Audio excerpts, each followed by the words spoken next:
Hello friends, ഞാൻ ഇന്നൊരു ഐറ്റമാണ് കേട്ടോ ഉണ്ടാക്കാൻ പോകുന്നത്. ഇതുപോലെ ആരെങ്കിലും ഉണ്ടാക്കുന്നുണ്ടെങ്കിൽ ഒന്ന് കമൻറ്റ് ചെയ്യണം കേട്ടോ. അപ്പോൾ രാവിലെ ഉണ്ടാക്കിയ ഇഡലി കുറച്ച് ബാക്കി ഉണ്ടായിരുന്നേ. അപ്പോൾ രാത്രിയും അതേപോലെ കൊടുത്തിട്ടുണ്ടെങ്കിൽ ഇവിടെ ആരും കഴിക്കൂല. അപ്പോഴാണ് എനിക്കൊരു റെസിപ്പി ഓർമ്മ വന്നത് കേട്ടോ. മുമ്പ് അമ്മ ഇവിടുന്ന് ഉണ്ടായിരുന്നേ. അപ്പം ഞാൻ വിചാരിച്ചു ഇന്ന് ഏതായാലും അങ്ങനെ ചെയ്യാന്നുള്ളത്. കാരണം നമ്മൾ ഭക്ഷണം ഒരിക്കലും പാഴാക്കി കളയാൻ പാടില്ലല്ലോ. അപ്പോൾ ഇതാ ബാക്കി ഉണ്ടായിരുന്ന ഇഡലിയൊക്കെ ഞാൻ ഇങ്ങനെ മുറിച്ചെടുക്കുന്നുണ്ട്. നല്ല സോഫ്റ്റ് ആയതുകൊണ്ട് നല്ല രസമുണ്ട് കേട്ടോ ഇങ്ങനെ കട്ട് ചെയ്യാൻ വേണ്ടിയിട്ട്. നമ്മുടെ വീട്ടിൽ കുട്ടികളൊക്കെ ഉണ്ടെങ്കിൽ അവർക്ക് ഇങ്ങനെ എപ്പോഴും ഒരേപോലെ ഭക്ഷണം കൊടുക്കുന്നതിനേക്കാളും ഇങ്ങനെ എന്തെങ്കിലും ഒരു ചെറിയൊരു വെറൈറ്റി പോലെയൊക്കെ ആക്കി കൊടുത്തിട്ടുണ്ടെങ്കിൽ കഴിക്കാൻ നല്ല ഇഷ്ടമായിരിക്കും അല്ലേ. അതുമല്ല ഈ ഒരു ടൈപ്പിൽ ഉണ്ടാക്കി കഴിഞ്ഞാലുണ്ടല്ലോ, നമ്മൾ രാവിലെ ഉണ്ടാക്കിയ ഇഡലി ആയാലും വൈകുന്നേരം ഒരു 4 മണിക്കൊക്കെ ഒരു ചായ കുടിക്കുന്ന ഒരു സ്വഭാവമുള്ള ആൾക്കാരുണ്ടാവില്ലേ.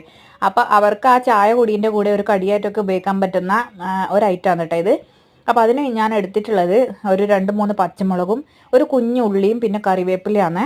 വറവിലിടാൻ വേണ്ടിയിട്ട് കടുകും ഉഴുന്നുപരിപ്പും കൂടി പൊട്ടിയതിന് ശേഷം നമ്മൾ അരിഞ്ഞു വെച്ചിരിക്കുന്ന പച്ചമുളകും ഉള്ളിയും കറിവേപ്പിലയും കൂടി ഇട്ട് നന്നായിട്ടൊന്ന് ഫ്രൈ ചെയ്തെടുക്കണേ. അതിലേക്ക് ആവശ്യത്തിനുള്ള ഉപ്പും കൂടി ഇട്ട് കൊടുക്കുന്നുണ്ട്. അത് നന്നായി ഒന്ന് മൊരിഞ്ഞ് വന്നതിന് ശേഷം കട്ട് ചെയ്ത് വെച്ചിരിക്കുന്ന ഇഡലി പീസ് അതിലോട്ട് ഇട്ട് നന്നായി ഒന്ന് ഫ്രൈ ചെയ്തെടുക്കുക.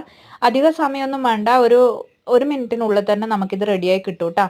അപ്പോൾ ആ ഉള്ളിയുടെയും മുളകിൻ്റെയും കറിവേപ്പിലയുടെയും കടുകിൻ്റെ ഒക്കെ നല്ലൊരു ടേസ്റ്റ്, അതുപോലെ ആ ഒരു എണ്ണയിൽ ഫ്രൈ ചെയ്തതിൻ്റെ ഒക്കെ ടേസ്റ്റ് അടിപൊളിയാണ് കേട്ടോ.